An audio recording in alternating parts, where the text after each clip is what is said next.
Bismillahirrahmanirrahim. Assalamualaikum warahmatullahi wabarakatuh. Alhamdulillahilladzi arsala rasulahu bil huda wa dinil haqq liyudhhirahu 'alad dini kulli wa kafa billahi syahida. Asyhadu an la ilaha illallah al-malikul huda wa asyhadu anna Muhammadan abduhu wa rasuluhu shadiqul wa'dil amin. Allahumma salli ala sayyidina Muhammad wa ala alihi wa sahbihi ajma'in, amma ba'd. Faqala Allah ta'ala fil Qur'anil Karim, a'udzu billahi minasy syaithanir rajim. Bismillahirrahmanirrahim. Wa minhum may yaqulu rabbana atina fid dunya hasanah wa fil akhirati hasanah wa qina adzabannar. Shadaqallahul adzim.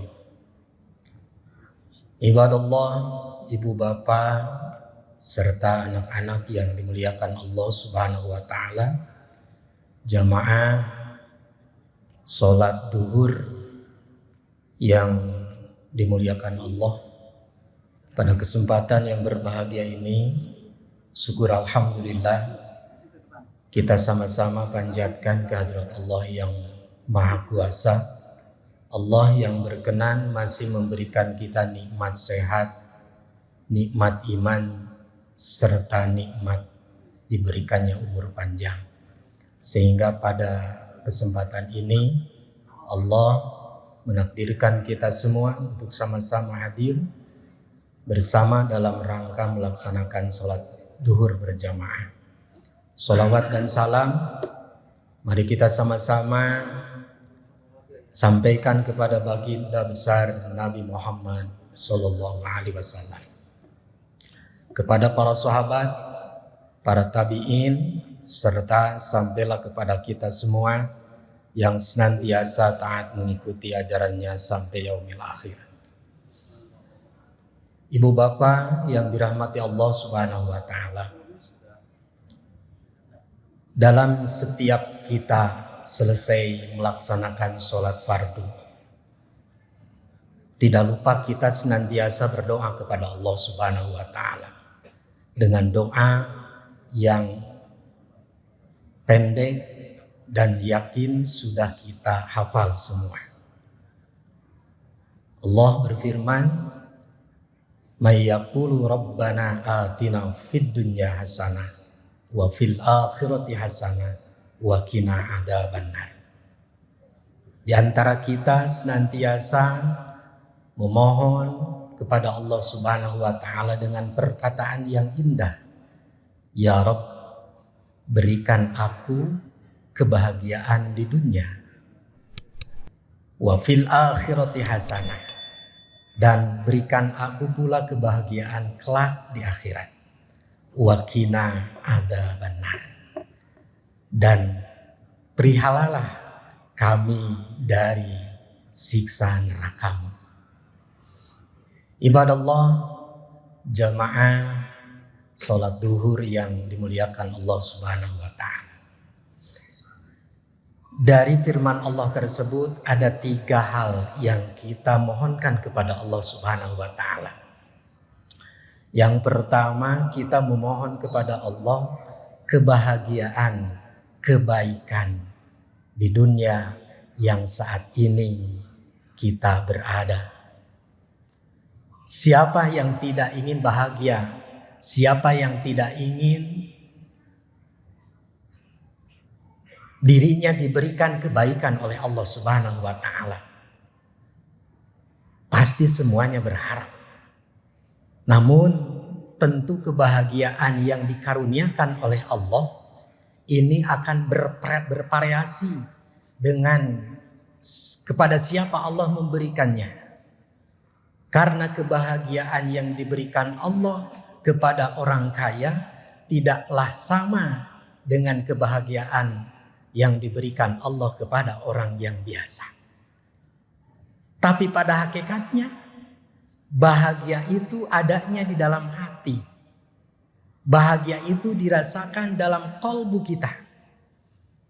Karena tidak selamanya orang kaya, orang yang mempunyai harta banyak itu selama dia memiliki harta, maka tidak selamanya pula dia bahagia dengan hartanya. Ketika seseorang diberikan kedudukan oleh Allah Subhanahu wa taala yang sangat tinggi statusnya di hadapan manusia, maka tidak selamanya status tinggi itu memberikan kebahagiaan kepada dia ketika hatinya tidak bahagia. Oleh karenanya kita memohon kepada Allah Subhanahu wa taala, maka selama kita diberikan kehidupan di dunia ini, menjalani hidup yang Allah berikan sebagai nikmat kepada kita saat ini, kita manfaatkan. Kita perbaiki hati kita. Kita perbaiki kolbu kita, karena Rasul pernah menyampaikan bahagia itu adanya di dalam hati kita. Kemudian ada hadis yang mengatakan, hadis yang diriwayatkan oleh Ad-Dailami menyebutkan, bahagia itu bisa dirasakan ketika yang pertama, ketika kita memiliki istri yang soleh bagi orang yang sudah menikah. Memiliki pasangan yang soleh. Bukan hanya istri yang harus soleh, tapi suami juga harus soleh. Istri soleha, suami soleh. Karena Rasul menyampaikan, berbaiklah kepada istri, dan aku adalah orang yang paling baik terhadap istri, kata Rasul. Ketika harta banyak, posisi kita tinggi, kemudian rumah tangganya tidak baik dengan istri, maka sungguh kebahagiaan itu tidak akan didapatkan. Oleh karenanya, ibadallah, jamaah sholat duhur yang dimuliakan Allah Subhanahu wa ta'ala, mari kita jaga keharmonisan kita dalam berumah tangga. Kita jaga istri kita dengan baik. Begitupun juga posisikan suami harus bertanggung jawab terhadap istrinya, agar istri menjadi istri yang soleh. Kemudian yang kedua, maka kebahagiaan itu akan didapat ketika waladuhu abror. Ketika sebuah rumah tangga, suami dan istri memiliki anak yang soleh. Ya. Kenapa bahagia ketika kita memiliki anak yang soleh? Karena anak yang soleh bukan hanya dia menyenangkan di dunia, tapi akan menjadi aset ketika orang tuanya sudah menghadap Allah Subhanahu wa ta'ala. Dalam hadis Rasul pernah menyampaikan 3 perkara. Ya. Ketika seseorang sudah meninggal dunia, maka yang 3 perkara ini akan senantiasa menjadi pahala bagi orang tua atau bagi kita. Yang pertama, sedekah jariyah. Yang kedua, ilmu yang bermanfaat. Dan yang ketiga, awaladun soleh yad'ulah. Ketika mempunyai anak yang soleh. Mudah-mudahan adik-adik yang hadir pada saat ini menjadi kebanggaan orang tua, menjadi anak-anak yang soleh. Karena anak yang soleh akan melanjutkan kebaikan orang tuanya. Anak yang soleh akan menjadi aset bagi orang tuanya ketika dia sudah menghadap Allah Subhanahu wa ta'ala.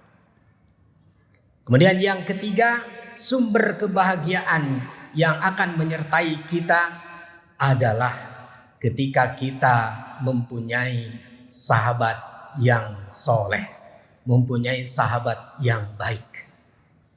Karena sahabat yang baik akan senantiasa mengingatkan kita ketika salah, akan senantiasa mengingatkan kita ketika lupa, dan mereka akan menjadi aset nanti di sisi Allah Subhanahu wa ta'ala ketika kita punya sahabat terbaik di dunia yang senantiasa mengajak menuju jalan Allah, mengingatkan kita ketika salah, maka suatu saat nanti ketika kita di akhirat kelak, teman kita ada di surga, kita tidak kelihatan di surga, teman kita pun akan memohon kepada Allah Subhanahu wa taala, si fulan mana? Dia akan berkata, ya Rabb, manakah teman baikku yang ketika waktu di dunia dia senantiasa mengajakku, mengingatkanku untuk senantiasa dekat kepadamu. Sahabat yang baik akan menjadi sahabat yang bisa menolong kita nanti di sisi Allah Subhanahu wa taala. Dan yang keempat, maka salah satu sumber kebahagiaan yang akan menyertai kita, kata Rasulullah SAW, adalah ketika kita mendapatkan rizki di negara kita sendiri. Sungguh sangat diinginkan oleh kita tentunya ketika kita bekerja selalu dekat dengan keluarga, selalu dekat dengan saudara, maka itu harapan kebahagiaan yang kita inginkan. Ibadah Allah, jamaah salat duhur yang dimuliakan Allah Subhanahu wa taala. Dalam salah satu hadis Rasulullah SAW menyampaikan, ad-dunya majra'atul akhirah. Dunia itu adalah pepelakannya untuk di akhirat. Artinya ketika kita baik sekarang, ketika kita banyak menanam kebaikan, maka di akhirat pun kita akan senantiasa diberikan kebaikan yang lebih oleh Allah Subhanahu wa taala. Oleh karenanya, sebelum Allah Subhanahu wa taala memanggil kita semua, mari kita sama-sama manfaatkan umur sebagai nikmat yang masih dikaruniakan oleh Allah. Kita manfaatkan untuk senantiasa meningkatkan amal yang baik dan meningkatkan ketaatan kita kepada Allah Subhanahu wa taala. Karena sejatinya kita sebagai manusia menginginkan bahagia dunia, bahagia akhirat, dan endingnya kita memohon kepada Allah, waqina adzabannar. Kita memohon kepada Allah, ya Allah, peliharalah, jagalah kami dari siksa neraka-Mu.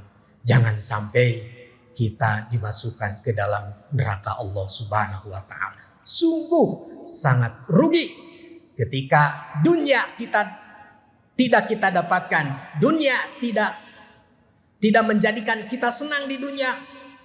Sangatlah rugi pula ketika akhirat kita sengsara. Na'udzubillahi min dzalik. Ibadallah, jamaah salat duhur yang dimuliakan Allah Subhanahu wa taala. Semoga tausiah singkat yang saya sampaikan ini menjadi motivasi untuk diri saya, khususnya umum bagi jamaah sekalian. Mudah-mudahan sebelum kita wafat, sebelum kita dipanggil oleh Allah Subhanahu wa taala pada saatnya nanti, kita senantiasa terlebih dahulu memperbaiki diri, meningkatkan ibadah dan amal-amal baik yang lainnya untuk sebagai bekal kita nanti menghadap Allah Subhanahu wa taala. Barakallah. Assalamualaikum warahmatullahi wabarakatuh.